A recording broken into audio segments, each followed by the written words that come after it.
Hi, so this is the third video on big questions, and we're going to be looking at reasons why we might say that God exists.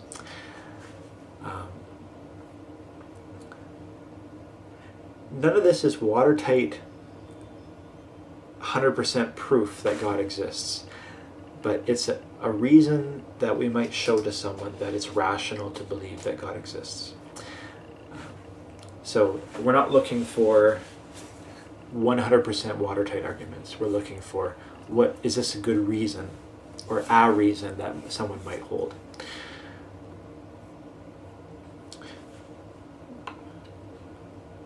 So there is a cosmological argument, and this can take a few different forms. So Thomas Aquinas called this argument from contingency, I believe. And there's a philosopher named William Lane Craig, who has something called the Kalam cosmological argument. The way it basically breaks down is this: everything that begins to exist has a cause. So if you look up into the sky and you see a cloud, it forms, and you can ask the question, what caused it to come into being? And you might say, well, precipitation. It evaporated and went to the sky. And so then we might say, well, where'd that precipitation come from? Well, the precipitation came from the way that the weather works and the way that water evaporates in our weather system. And you might say, well, where does the weather system come from? And then we might talk about Earth, and we might talk about solar systems and rotation of the planet, and we might start talking about, so on and on and on and on, until we get to what is maybe the first movement, right? What started the whole domino knockdown? So everything that begins to exist has a cause. And the universe began to exist. So eventually, if we follow the cloud to the weather, to the Earth, to the solar system, to the galaxy, eventually to the Big Bang, we come down to the idea that the universe began to exist. And then it reasons to say that, well then, what caused the universe to exist? Because the universe has to have a cause. It can't come from nothing. So and there's a reason to say that that cause might be God, because you're looking for something that is outside of the physical universe. And Albert Einstein, through relativity, talked about how time and matter and space is all tied up together. And so the beginning of the universe also seems to be the beginning of time. And so we have to have a being that is outside of time and space that can then cause this. Maybe even it's not a being, we might not want to call it a being, but it's something that can make something cause to happen. It's what Aristotle might call the first mover. So where did the universe come from is kind of the question that comes out of this. So why does anything at all exist? The universe seems to have a beginning, and we don't really want to be stuck in this idea that there's an infinite regression of events, all the way back to it just never stops. And we do seem to have evidence that there was a beginning. So 13 to 14 billion years ago, it seems like everything came into existence. So where did it come from? And there are some people who have said, well, maybe nothingness is unstable. But what that means is that nothingness has properties, which it's not really nothingness then. Nothing that has properties is something. So this cause that caused the universe must be itself uncaused, otherwise we continue down this rabbit trail of infinite regression.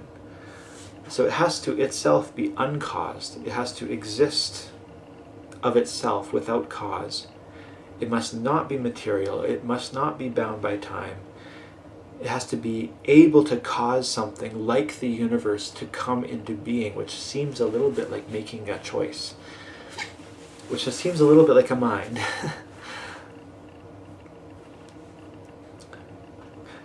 It's not 100%, but it's maybe what we would expect. It's consistent with the Christian idea of God. If the Christian idea of God was real, is this the kind of universe we would expect to have? Well, a universe that has a beginning. That's probably what we would expect to have. And that wasn't always the assumption. There were scientists not that long ago that were talking about a static universe, and that the universe just has always existed the way it is. And it wasn't until they started to look at the expansion of the universe and the background radiation that they started to realize actually there was a beginning, and by rewinding the expansion they were able to look back at what they have discovered as the Big Bang.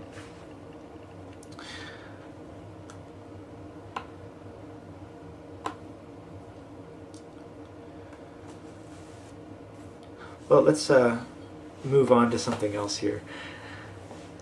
We might look at moral values, objective moral values. So subjective moral values are what I believe to be right and wrong.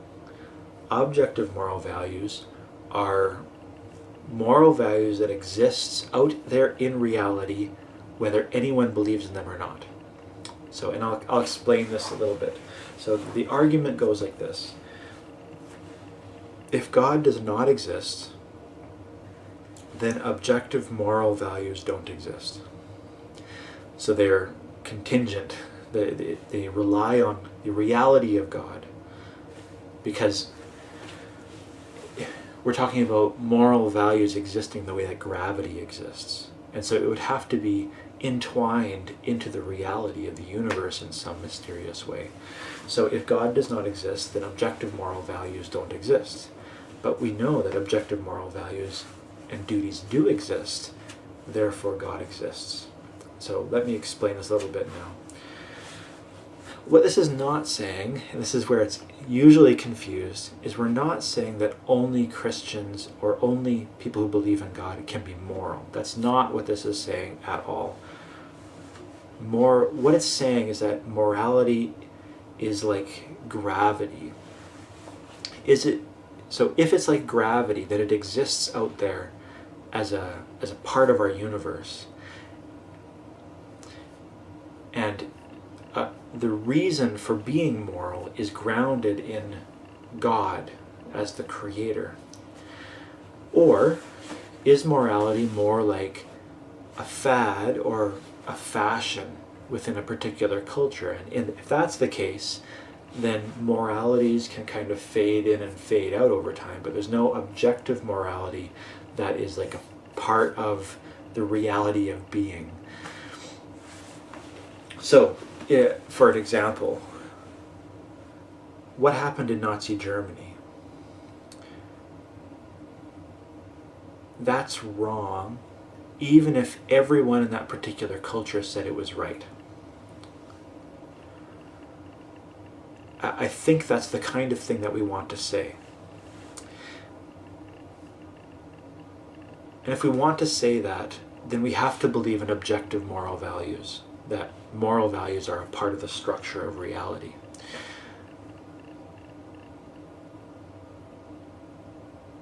So we're not talking here about the Bible, we're not like how we decide what morals we follow, or how we discover the morals that are a part of the structure of the universe.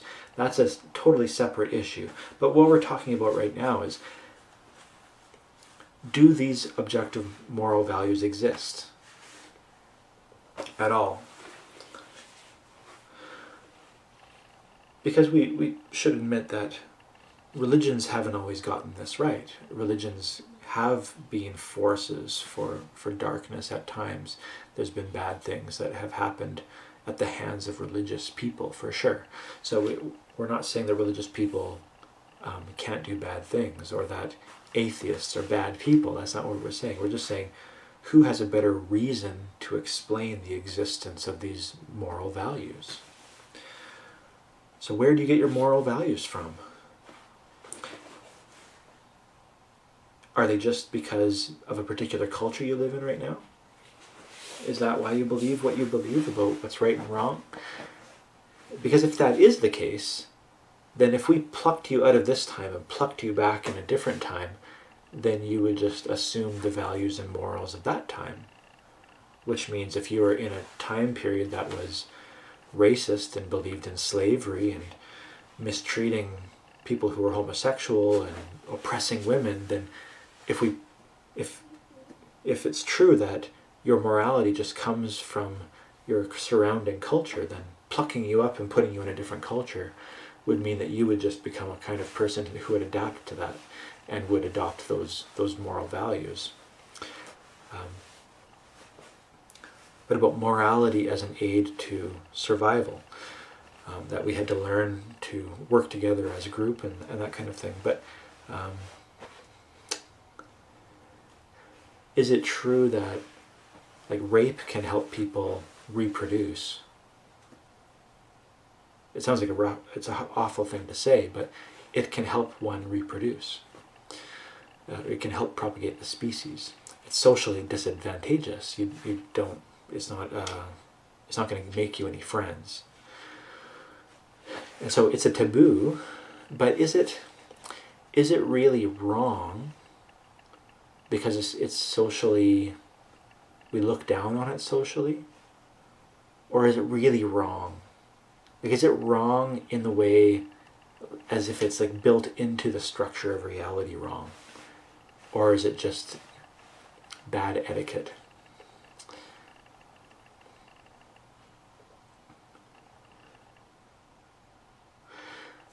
Or we could look at someone like Mother Teresa, and why would she give her life to serve and love people in that kind of a way?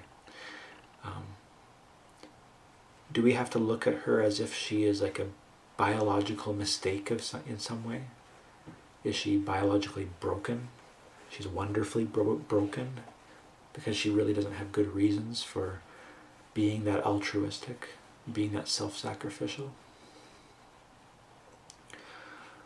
What about the foundation for human rights? Do human rights apply to all people? Because if morality arises from particular cultures and societies, and if morality is relative, then how can we apply human rights to all people, regardless of their culture? And we tend to want to do that, don't we? We have a sense of a morality that all people should, or at least basics, that all people should abide by. Do we believe that slavery is really wrong for all cultures? Or do we believe that cultures can make their own rules, and so if a culture decides that slavery is okay, that they should be allowed to practice that? So that's kind of the moral argument, that for moral values to exist outside of just being social norms, that they have to be kind of created into reality, and it takes God to be able to do that. Moving on to another argument, there's sometimes an argument called the design argument. The traditional way of looking at this is, imagine yourself walking along a beach, and you find a pocket watch sitting on the beach, and you pick it up, and it's ticking and it's working. Would you think that that pocket watch came into being randomly by chance?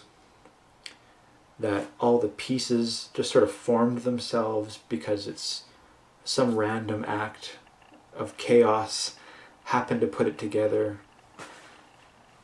Or would you believe that there was a designer that put it together? So that's the traditional way of looking at it. Even make it a little bit easier. Take all those pieces of the watch and put it in a bag. How long would you have to shake that bag until it put itself together into a working watch?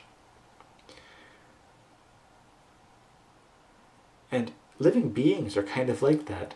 If we look at a single-celled organism even, like an amoeba or a bacteria, it still has like a cell wall and DNA and a way to manufacture that DNA, and it has to be able to reproduce. It has to be able to, do all these things that are important for life and the functions of a cell. It's not like you just have a little blob there. Like there's a lot of intricate detail built into these cells. So where does that, even if you look at the very first life form that was ever on the planet, say you have like just a primordial ooze, how do you have inanimate matter, just chemicals, suddenly become animate, suddenly become life? That seems like a pretty big leap. And how do you do that in a way, like to go from no life to life? You need a lot of pieces in there, because you need to be able to have it all of a sudden be able to reproduce itself, not just become life and then die. So it's anyway, that's part of the fine-tuning argument. There's a bigger part of this as well that has come in that is called the fine-tuning argument.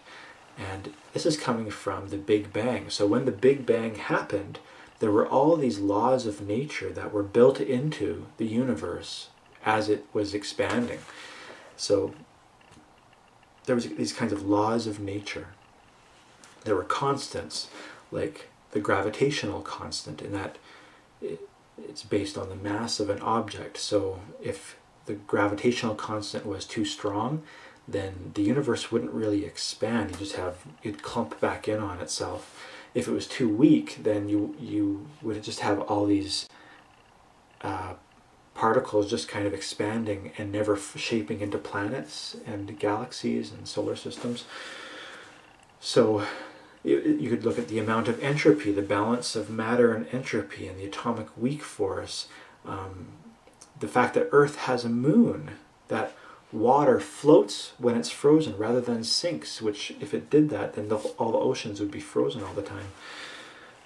We have all these life-permitting values that are a part of the universe and a part of our planet.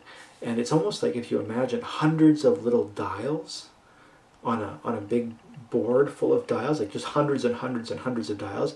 It's like all of them are set just perfectly to allow for life to exist on this planet. And if you took one of those dials and just slightly tipped it, suddenly you have no life on Earth.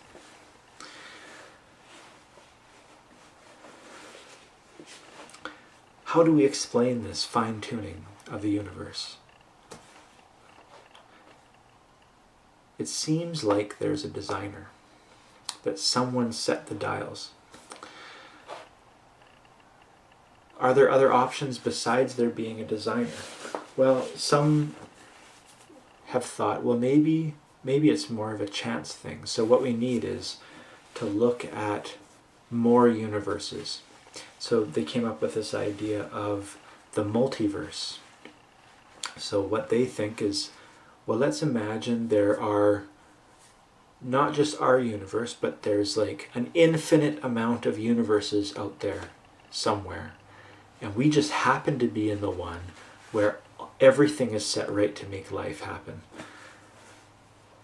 Well, it seems like just a little bit of a stretch. Like it just pushes the question back further, because then we need to figure out what's producing all these universes. And it means that the universe is bigger than we thought. And there isn't really evidence for the multiverse. It's a theory at this point. But it's a way of trying to explain the fine-tuning of the universe without having to resort to God, who's setting the dials.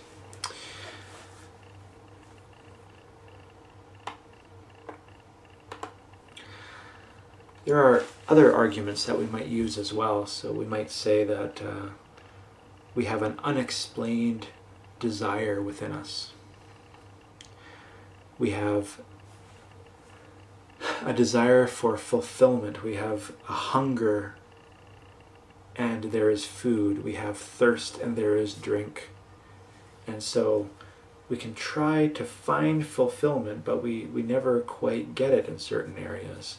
So no matter what we try to fill it with. And so C.S. Lewis says, if I find in myself desires which nothing in this world can satisfy, the only logical explanation is that I was made for another world.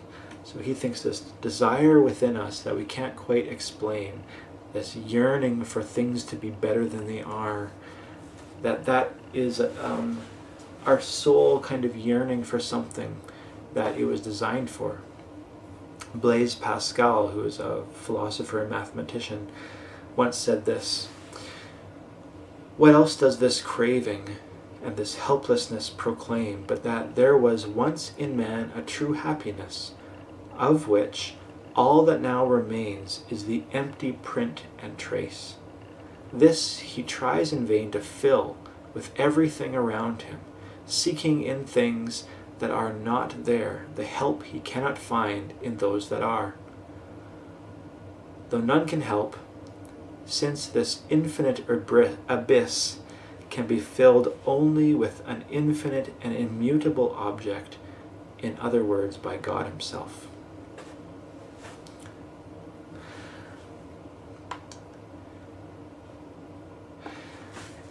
Other worldviews recognize this desire within us as well.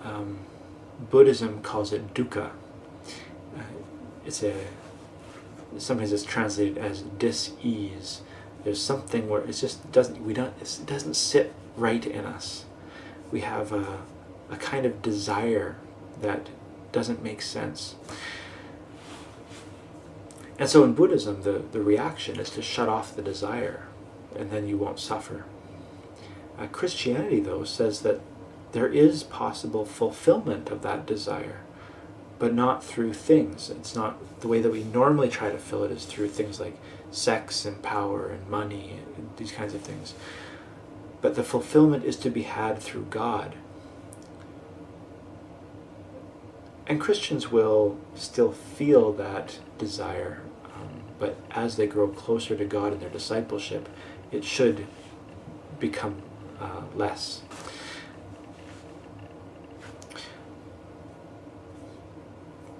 So Augustine said it this way: you have made us for yourself, O Lord, and our hearts are restless until they find their rest in you. So there's something in us, a kind of a God-shaped hole in our hearts.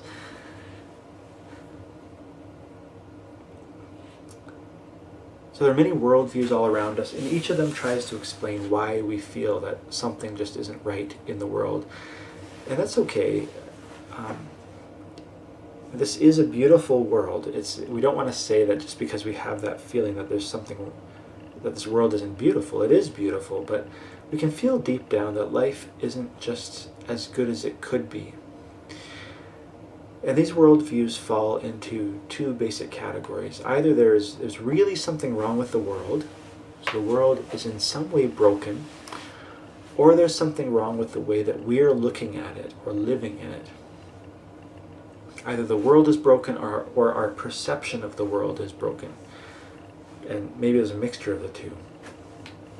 So the Buddhist worldview basically says that life is suffering or disease, dis-ease, and that's the first noble truth.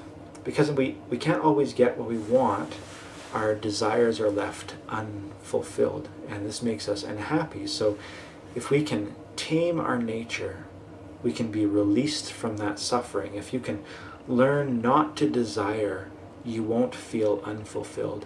Therefore, the cause of unhappiness is cut off at the root.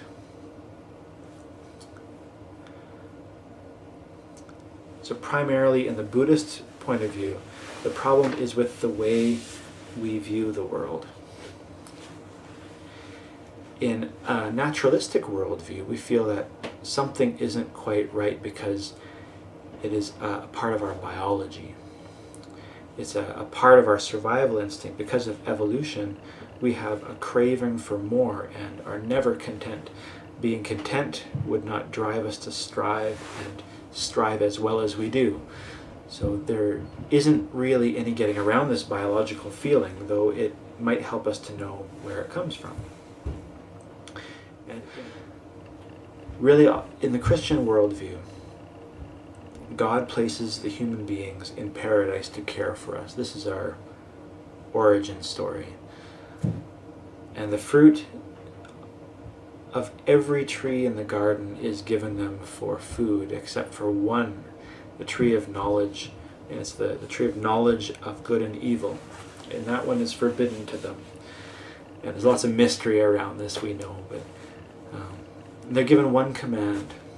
Don't eat from that one tree or they will die. They can eat from the other trees, just not from that one. This tree allowed the first couple to have free will. The presence of this tree allowed the possibility for them to turn away from God. And that means that the tree allowed them to love, because without free will there is no love. To love, we must be given the freedom to turn to the beloved or reject them. So to turn from the source of love and joy and peace will leave us with this feeling of lack. And that's the Christian explanation of this feeling of lack that's within us, is that in some way we as humanity have disconnected from the source of our creation, the source of love, the source of peace, the source of joy. And so we feel the lack of all those things within us. And I think that's an interesting argument, and I think C.S. Lewis is probably the more famous one who talked about that. We might also talk about how Christianity can give motivation to make the world a better place. So say Christianity wasn't even true as a worldview. Say it was just not true at all. But is it a good motivation for good? Some say that if you want to see the power of Christianity, you look at the saints. And I think this is a good argument. If you want to evaluate a cake recipe, then you eat the cake that most closely resembles that recipe. You can't sort of take a cake recipe and then say, well, I don't like that ingredient and I want a little more of that ingredient and I'm going to leave this bit out and I'm going to include this bit. That's not a good evaluation of the recipe. So what you do is you take the recipe and you make a cake following that recipe as closely as possible, and then you can evaluate the recipe on the basis of eating the cake. And so what we might say is, when we look at the saints, we see people who followed the Christian recipe. A lot of us Christians don't follow it as closely as the saints. We don't follow it as self-sacrificially. Most of us pick and choose. We lack an intensity of commitment sometimes.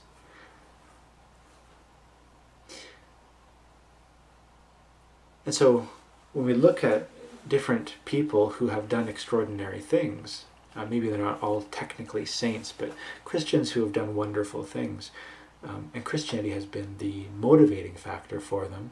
We can look at people like William Wilberforce and his work to get rid of the slave trade. We can look at Mother Teresa and her work for the poor. We can look at St. Francis of Assisi, who just seemed to live this incredibly beautiful life. We can look at Martin Luther King Jr. and the way that he motivated people as a pastor himself to seek non-violence as a way of social change.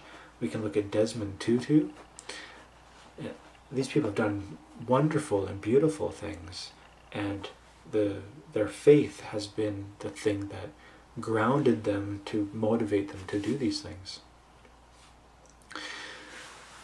And we know we walk into the church and we don't see saints always, not the way that we think of saints. But if we think of the church as a hospital for sinners, then if we don't walk into a hospital and complain about seeing sick people, well, likewise, we shouldn't walk into the church and complain about seeing sinners, because we're looking at people who are trying to get better. Instead, if we want to evaluate Christianity, we should maybe look at the saints. And in David Bentley Hart's brilliant book, Atheist Delusions, Hart is under no illusions. He knows that the Christian message does not overnight magically transform entire societies or turn every cruel person gentle. It's not that Christians haven't dropped the ball or done horrible things. And the irony is that the teachings and spirit of Christianity condemn those kinds of actions. However, the world would be a drastically different place without the followers of the Christian God. Hart argues that the world would not be a better place without Christianity, contra the new atheists. The Jesus Revolution transformed the ancient Western world. Hart argues that Christianity gave freedom from fatalism and fear of the occult, gave dignity to human beings who might not have otherwise had any. It subverted the cruelty of pagan society. It gave rise to numerous moral communities of people and elevated charity above the virtues. Christianity has throughout history cared for widows and orphans, gave rise to almshouses, hospitals, foundling homes, schools, shelters, relief organizations, soup kitchens, medical missions, charitable aid societies, the abolitionist movement, the civil rights movement, and the list doesn't stop there. Someone like Mother Teresa cannot be understood biologically unless she is understood as wonderfully broken, as we talked about. A broken part of her mind causes her to have compassion beyond her immediate circle or her own offspring. Hart says, quote, "The quality of charitable aid in the world today supplied and sustained by Christian churches continues to be almost unimaginably vast. A world from which the gospel had been banished would surely be one in which millions more of our fellows would go unfed, unnursed, unsheltered, and uneducated.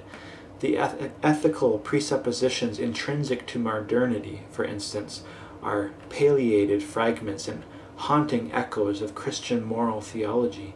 Even the most ardent secularists among us generally cling to notions of human rights, economic and social justice, providence for the indigent, legal equality, or basic human dignity that pre-Christian Western culture would have found not so much foolish as unintelligible. It is simply the case that we distant children of the pagans would not be able to believe in any of these things. They would never have occurred to us had our ancestors not once believed that God is love, that charity is the foundation of all virtues, that all of us are equal before the eyes of God, that to fail to feed the hungry or care for the suffering is to sin against Christ, and that Christ laid down his life for the least of his brethren." Hart continues, "If the teachings of Christianity were genuinely to take root in human hearts, if indeed we all believe that God is love, and that we ought to love our neighbors as ourselves, we should have no desire for war, should hate injustice worse than death, and should find indifference to the sufferings of others impossible. Christians worship a God who does not merely take the part of those victims, but who was himself one of them, murdered by the combined authority and moral prudence of the political, religious, and legal powers of human society."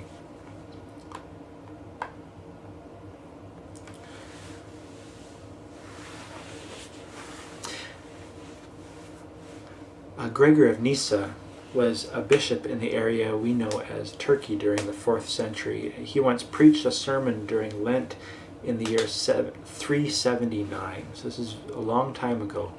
And in this sermon, he condemned slavery as an institution. He doesn't talk about the abuse of slavery, or you should treat your slave well, but he talks about actually the use of slavery as an institution, speaks against it. And again, this is David Bentley Hart talks about this in his book Atheist Delusions. So, quote, "Gregory directs his anger not at the abuse of slavery, but at its use. He reproaches his parishioners not for mistreating their slaves, but for daring to imagine they have the right to own other human beings in the first place. For anyone at all, he says, to presume mastery over another person is the grossest imaginable arrogance, a challenge to and robbery of God, to whom alone all persons belong. For one person to deprive another of the freedom granted to all human beings by God is to violate and indeed overturn the law of God, which explicitly gives us no such power over another. At what price, Gregory goes on to ask his congregation, could one ever be said to have purchased the image of God? So Gregory speaks about the free will that God has granted us in Christ's saving actions, and suggests that God has chosen to remove from himself the power to enslave us. And so then all of us are equal, he says. Now it doesn't seem as though Gregory got much of a hearing back in 379, but the voices started. And if people had listened, that we would have ended all of the slavery institutions a lot earlier than they were. And those voices started. They stayed around, they bumped around, they got louder and louder, and in subversive ways, the seeds that Jesus planted would eventually end slavery.